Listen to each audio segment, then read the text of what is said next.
सोचिए, आप सुबह सुबह अपने मोहल्ले में टहलने के लिए निकले हों और अचानक देखें कि कोई शख्स कब्र से शव निकालकर सेल्फी ले रहा है। क्या होगा आपका रिएक्शन? जी हाँ, ऐसा ही एक हैरान कर देने वाला मामला सामने आया है पश्चिम बंगाल के पूर्वी मिदनापुर जिले के कांथी थाना क्षेत्र के श्रीरामपुर से। आज सुबह करीब 10 बजे एक 33 साल के युवक ने कब्र खोदकर एक लाश को बाहर निकाला और उसे खड़ा किया और सेल्फी लेने लगा। ये देखकर इलाके के लोग भौचक्के रह गए। ग्रामीणों ने तुरंत ही उस युवक को पकड़ लिया, सवाल पूछे, लेकिन जब ठीक ठाक से जवाब नहीं मिला तो लोगों ने उसकी जम के पिटाई कर दी और फिर एक कमरे में उसे बंद कर दिया। जैसे ही पुलिस को खबर लगी, कांथी थाने के भारी पुलिस बल वहां पे पहुंचा, पर यहाँ भी हालात बिगड़ गए। जब पुलिस युवक को बचाने की कोशिश करने लगी तो भीड़ और पुलिस में जबरदस्त झड़प हो गई। आखिरकार संयुक्त पुलिस बल की मदद से युवक को छुड़ाया गया और उसे इलाज के लिए दारुआ महकमा अस्पताल ले जाया गया। अब सवाल ये उठता है कि आखिर इस युवक की मंशा क्या थी?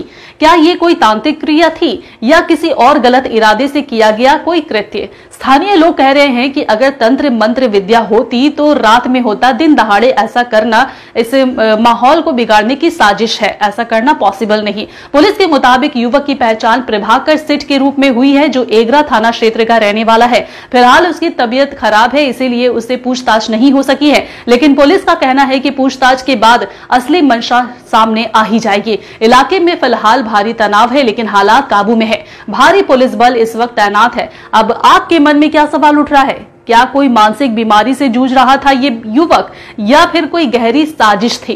कमेंट बॉक्स में टाइप करके जरूर बताइएगा। आपके होंगे हर सपने साकार, चालू करो अपने कपड़ों का व्यापार। मैन्युफैक्चर प्राइस में माल देंगे भैया। कुर्ती 55 से चालू हो जाता है, साड़ी 115 से चालू हो जाता है। 15,000 प्रोडक्ट आपके लिए इंतजार कर रहा है। कब तक न्यूज देखोगे? ये समय आ गया है न्यूज बनाने के लिए।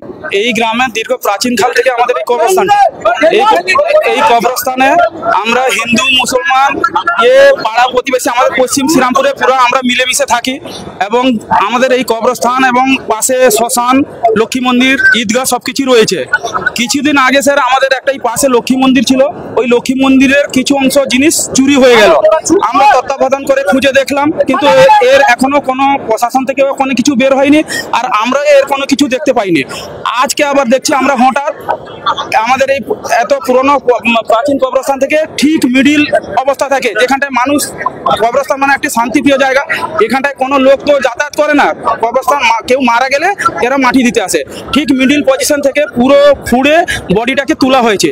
বডিটাকে তুলে ওর একটা বাঁশ দিয়ে ওটাকে ঘিরে, মানে ওই ব্যক্তিটা কি করেছে, এ নিয়ে যাওয়ার উদ্দেশ্য না, কিন্তু এটাকে রেখে দিয়ে পালানোর সাথে, যাতে আমরা পরে জানতে পারবো, আমরা যখন দেখতে পারবো একটা লাশ তোলা আছে, তাহলে ভাবুন নিশ্চয়ই কোনো হিন্দু ভাই এখান থেকে লাশটাকে তুলেছে, তাহলে আমাদের মধ্যে একটা বিভেদ সৃষ্টি হবে। দিলে আমরা এখানটায় মারপিট খুনাখুনিতে, আমরা চাই স্যার আমাদের মধ্যে, গ্রামের মধ্যে সবকিছু শান্তি থাক। এবং আপনারা প্রশাসন দপ্তর থেকে এসেছে, এই মানুষটি কে পাঠিয়েছে, কেননা এর মোবাইল আমরা চেক করে দেখেছি, এর মোবাইলে আছে এক্সিস ব্যাংকের অ্যাকাউন্ট এবং যথেষ্ট ভদ্র ব্যক্তির পরিচয়। আমরা চাইছি এই মানুষটার পিছনে কে পাঠিয়েছে বা আমাদের এই শান্তিপ্রিয় গ্রামকে কে এত শান্তি লাগানোর চেষ্টা করেছে। আমরা এখানটায় আমাদের স্যাররা এসছেন, ওনারা ওনাদের বক্তব্য মিডিয়াতে দিন যে আমরা এখান থেকে ওই ব্যক্তিটাকে নিয়ে যাব এবং শান্তি সম্পূর্ণভাবে, যাতে এর আগে সঠিক তদন্ত হয়। সম্পূর্ণ এর তথ্য না যাচাই করে ওই ব্যক্তিটাকে ছাড়া যাবে না এবং ওই ব্যক্তিটি ওর আগে কি ঘটেছে না ঘটেছে বা এর পুনরায় আর কোথায় কোথায় কত কবরস্থানে এইভাবে তুলেছে, কে দাঙ্গা লাগানোর চেষ্টা করেছে, এটা আমরা সঠিক তথ্য জানতে চাই। আমরা খবর পাই যে একটা গ্রেভিয়ার্ড থেকে একটা ডেড বডি, যেটা 7-8 বছরের পুরনো, তার একটা স্কেলেটন একজন ব্যক্তি তুলেছিলেন। সেটা নিয়ে উত্তেজনা সৃষ্টি হয়েছিল। সেই ব্যক্তিকে এখানকার কিছু মানুষজন মারধর করেছে।